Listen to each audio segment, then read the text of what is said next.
Hello, church family, my friends from Memorial, and hopefully anybody that you've invited to join our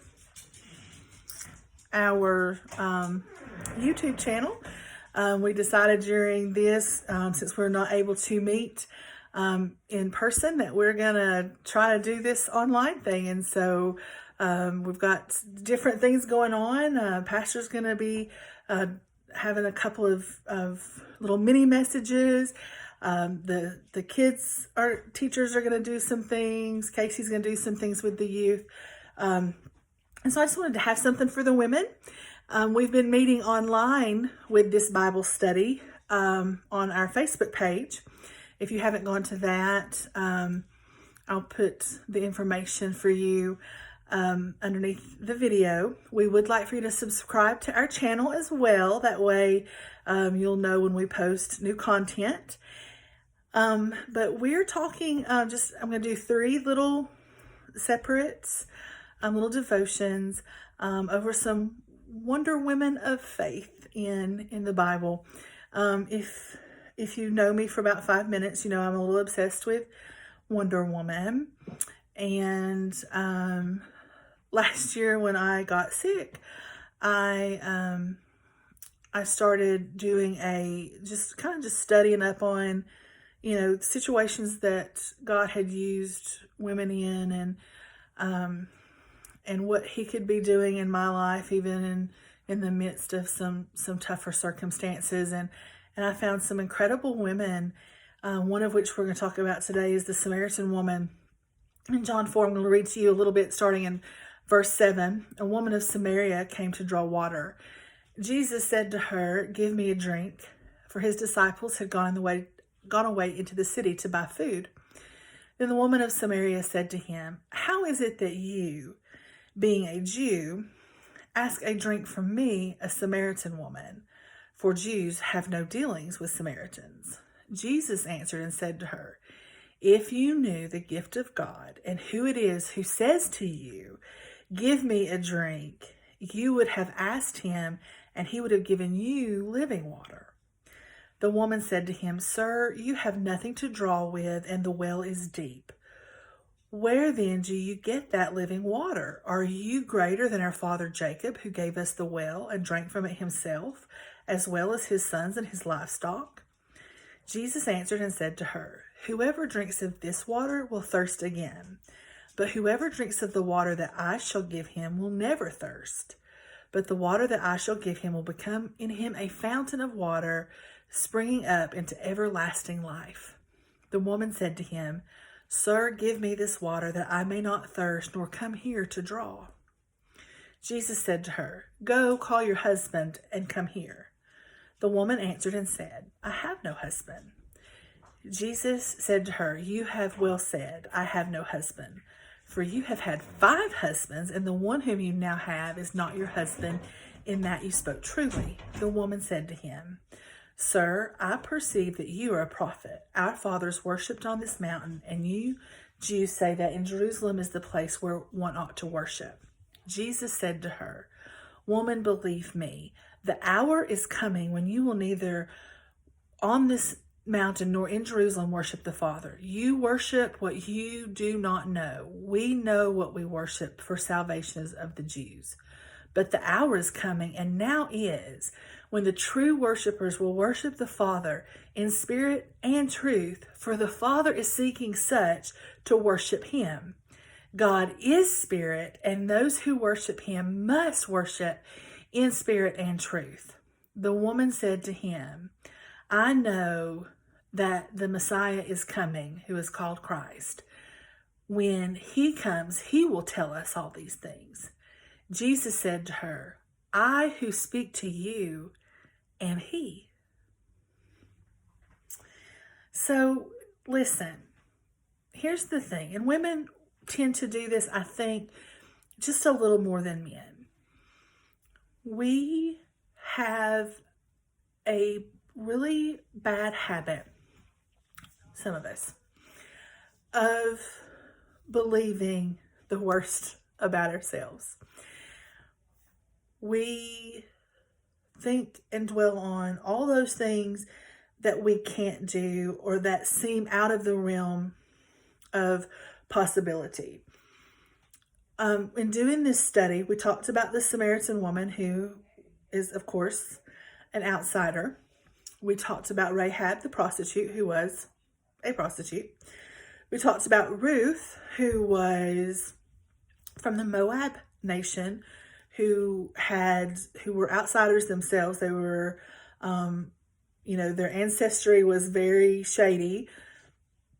There were some, really things they did that were not nice.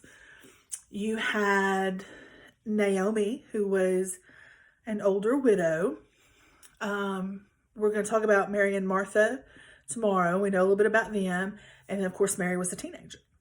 So you have somebody too old, too young. You have a couple of people that are not society accepted. Socially accepted, is that a good word? And Jesus came and absolutely wrecked their lives in a very good way. So you can imagine the Samaritan woman. Women are bad to gossip, right? And we can be a little catty. And so you can just imagine what she went through. This is why she went to the well by herself. You can just hear the conversations that the little whispering women were having, about, who's she with this week? And, it happened, right? So, she got to where she just went by herself, and rather than hear stares and hear whispers, and I feel like I've been in that situation. I've not had 5 husbands, but I feel like I've been in that situation, before. A lot of times, especially when we work outside the home, that we get those, there's, sometimes the whispers, like what you're wearing is being talked about, or your hair is being talked about, or and those little things tend to wear on you, and you begin to think of yourself in this physical form, and we forget who we are, right? And so anyway, she probably had no friends, and definitely wasn't, not only was she a Samaritan, but she was a woman, and culturally at that point, women had no significance whatsoever. They were dismissed, discounted. And I know that we still deal with that, in some cases today, but it was nothing like that. So that Jesus came to her was significant. Jesus made no mistakes on who he talked to. These were not coincidences. There was a plan to be here on that day for her, because he had something for her that she needed. I love that verse. The hour is coming and is now here when true worshipers will worship the Father, for the Father is seeking those to worship him. I've messed up in my life. I have messed up a lot in my life. In that, would I go back and say, okay, I wish I had done this, and this differently? I think yes, who wouldn't? But because there's grace, thank you. Because there's grace, there's something else that I got out of that experience.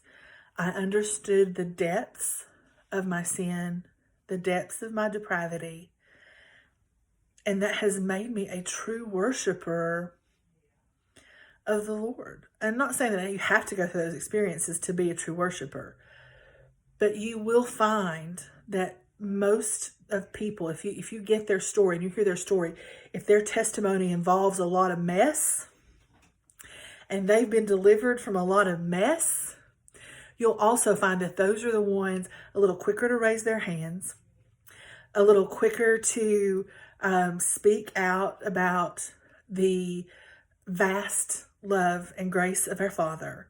And the reason why is because we were met at the well. Because at the time that our life was at its worst, Jesus met us and said, hey, I know everything about you.